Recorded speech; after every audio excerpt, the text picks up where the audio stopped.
Welcome everyone. In the previous lecture, we'll discuss the adrenal gland, pancreas and the thyroid gland. Adrenal gland में cortex तक हमने ख़त्म किया था, medulla start किया था, तो फिर वही प्रॉब्लम्स हुई थी लाइट की। तो प्रॉब्लम्स को इग्नोर करके हम आगे बढ़ते हैं एड्रिनल मेडुला पे। तो एड्रिनल मेडुला की अगर बात करें तो ये inner part of the adrenal gland है और ये ऐसा ग्लैंड है, हमने आपको बताया था pituitary gland is the master of the master gland. सारे ग्लैंड को कंट्रोल करता है पिट्यूटरी ग्लैंड, और पिट्यूटरी ग्लैंड को जो कंट्रोल करता है, सिग्नल देता है, वो है हाइपोथैलेमस। तो ये एड्रिनल मेडुला ऐसा पार्ट है या ऐसा ग्लैंड है जो पिट्यूटरी ग्लैंड के कंट्रोल में नहीं होता है। पिट्यूटरी ग्लैंड के कंट्रोल में नहीं होता है तो किसके कंट्रोल पे होता है? ऑटोनॉमिक नर्वस सिस्टम के कंट्रोल में ये होता है। सबसे इम्पोर्टेंट पॉइंट है इस चैप्टर का ये, आज के लेक्चर का। क्लियर? अब ये दो पार्ट में डिवाइड होते हैं या दो हार्मोन सिक्रीट करते हैं। एक है एपिनेफ्रिन, एक है नॉर एपिनेफ्रिन। एक है epinephrine and second one is nor epinephrine.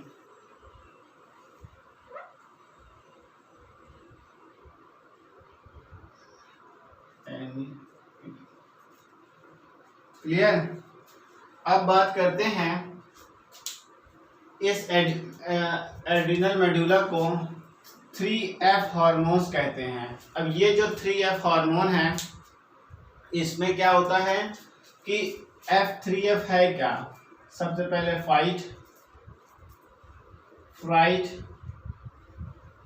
And flight. ये इस वजह से इनको 3F हार्मोन करते हैं क्योंकि ये जो सिक्रीशन करता है हार्मोन्स का, ये आपके इमरजेंसी पर करता है, इसलिए इसको इमरजेंसी हार्मोन भी कहते हैं। इमरजेंसी हार्मोन भी कहते हैं। ये रिस्पॉन्स करता है जब कोई स्टिमुलस मिलता है। जब आप इमोशनल होते हैं तो आपके आंसू वगैरह निकलता है, खुशी होती है तो खुशी के हार्मोन्स निकलते हैं। तो एक इमरजेंसी होती, स्टिमुलस पे ये रिस्पॉन्स करता है, तो वो है, इस वजह से उसको इमरजेंसी हार्मोन भी कहते हैं। फाइट, फ्राइट, फ्लाइट हार्मोन्स जब आप किसी दुविधा में फंस जाते हैं, कभी आप अपने कॉलोनी से जाते हैं, तो जो डॉग्स वगैरह होते हैं तो वो आपको फॉलो करते हैं।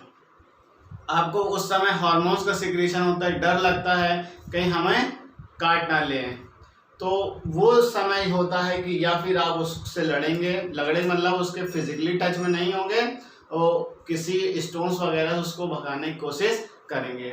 फिर फ्राइट मतलब एक डर सा भी होता है और किसी तरीके वहां से निकलना चाहते हैं, तो फ्लाइट उसको वहां से हटना चाहते हैं, तो इसलिए इसको 3F हार्मोन्स कहते हैं। तो ये इंपॉर्टेंट पार्ट है एक एड्रिनल ग्लैंड का। तो इससे आपका ग्लैंड खत्म होता है। अब दो छोटे छोटे टॉपिक्स है। एक है आपका फीडबैक मैकेनिज्म। फीडबैक मैकेनिज्म क्या होता है? फीड ऑफ बैक का मतलब तो समझ ही रहे होंगे कि फीडबैक होता क्या है। फीडबैक किसी चीजों की कमी देना या अच्छाई बताना। फीडबैक की बात करते हैं ना कि हमें फीडबैक चाहिए किसी का, तो उसका रिस्पॉन्स यहाँ पे फीडबैक मैकेनिज्म।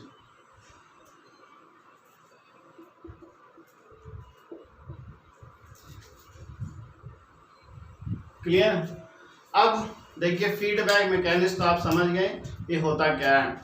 जब किसी पर्टिकुलर बात करें, किसी बच्चे की अगर क्लास में है तो रिपोर्ट कार्ड निकलता है, तो report card is a feedback कि वो बच्चा क्लास में कैसा है, किस सब्जेक्ट में कितने मार्क्स पाए हैं, वो उसका फीडबैक बता रहा है।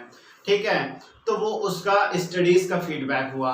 पेरेंट्स वैसे भी आकर पूछते हैं फीडबैक कि रिस्पॉन्स कैसा है क्लास में, क्या ये एक्टिव है कि नहीं है, ठीक है, बातें करते हैं कि नहीं करते, नॉटी है कि नहीं है। तो ये सब फीडबैक में आपका आता है, एक तरीके से डायग्नोसिस होते हैं। तो यहाँ पे क्या है फीडबैक मैकेनिज्म, यहाँ पे क्या होता है, जब ब्लड में हार्मोन्स की कमी हो जाती है, ठीक है, जब ब्लड में हार्मोन्स की कमी हो जाती है तो blood give signals to the hypothalamus. Blood किसको सिग्नल देता है?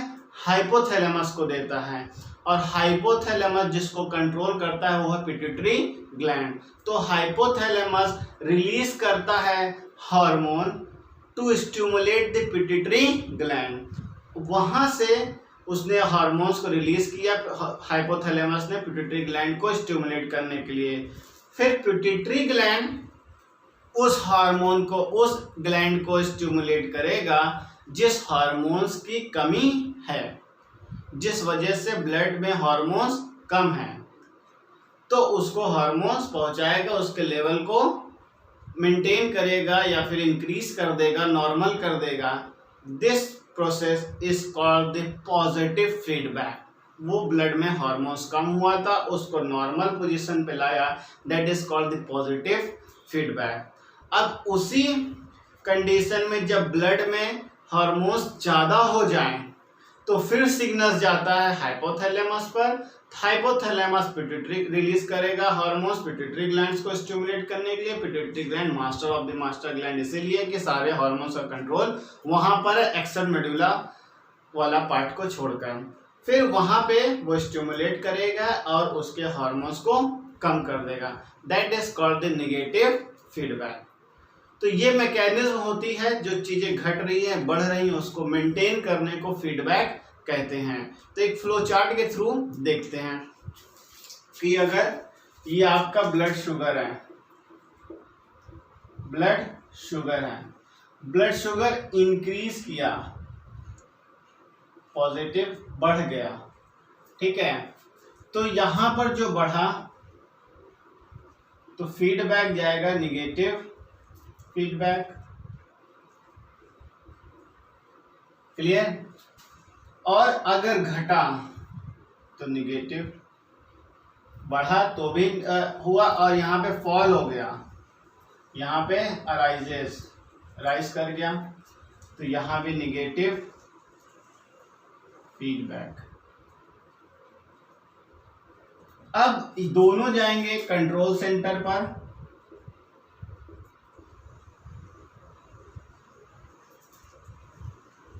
क्लियर। बढ़ा था तो इसको नॉर्मल करने के लिए निगेटिव फीडबैक, कम हुआ था तो इसको बढ़ाने के लिए निगेटिव फीडबैक। कंट्रोल सेंटर में मैसेज आया, करना क्या है, कमांड दिया, कमांड टू डिक्रीज, यहां बढ़ा था टू डिक्रीज दी, जो बढ़ा है मान लीजिए शुगर लेवल बढ़ा हुआ या ग्लूकोज बढ़ा है, टू डिक्रीज दी ग्लूकोज। और यहाँ पे आपका कम था तो यहाँ पे क्या हो जाएगा, कमांड दिया to increase the glucose, now the level is normal, normal state पर हो जाएगा, क्लियर। तो ये एक फ्लो चार्ट बनता है, जब ब्लड में ग्लूकोज का लेवल बढ़ गया तो उसको कम करने के लिए निगेटिव फीडबैक, और जब घट गया तो उसको बढ़ाने के लिए निगेटिव फीडबैक। दोनों जाएंगे कंट्रोल सेंटर पर, वहां पे कमांड आया है कि जो बढ़ा है उसको कम करना है और जो घट गया उसको बढ़ाना है, और फिर जो क्या होगी, नॉर्मल स्टेट पर चीजें हो जाएंगी। This is called the feedback mechanism. ऐसा पेनक्रियास के केस में हम लोग ने देखा था, इंसुलिन और ग्लाइकोजेंस के हार्मोन्स में जो एंटागोनिस्टिक वर्क करते हैं। Now next is properties of hormone. हम लोग ने पूरा चैप्टर तो पढ़ ही लिया है, पर कुछ प्रॉपर्टीज देख लेते हैं जो इंपॉर्टेंट होती हैं। तो प्रॉपर्टीज अगर देखें, प्रॉपर्टीज ऑफ हार्मोन, हार्मोन्स की क्या प्रॉपर्टीज होती हैं। अगर डिफरेंस लिखने का है हार्मोन्स या एंजाइम का, तो यही पॉइंट से एंजाइम को रिवर्स कर दीजिए, एंडोक्राइन या एक्सोक्राइन का जो डिफरेंस आए तो इसी से आप कर सकते हैं। सबसे पहले they require in small amount, small amount में ये रिक्वायर करते हैं, छोटे अमाउंट में हार्मोन सिंथेसाइज करते हैं, पर their effect is long lasting. Their effect is long lasting, मतलब इसका जो असर है काफी देर तक रहता है। करते कब है? रिस्पॉन्स टू स्टिमुलस, जब इसको स्टिमुलस मिलता है तब ये स्टार्ट करते हैं। क्लियर? फिर उसके बाद कहां पर करते हैं? To a specific cell, tissue और ऑर्गन। स्पेसिफिक मीन्स यहाँ पर टारगेट, किसी एक पर्टिकुलर जगह पर करते हैं। क्लियर? तो स्मॉल अमाउंट पे होते हैं, लॉन्ग लास्टिंग होते हैं, रेस्पॉन्स टू स्टिमुलस पर होते हैं, किसी टारगेट टिश्यू और ऑर्गन्स पर ये करते हैं। Now fifth one is responsible for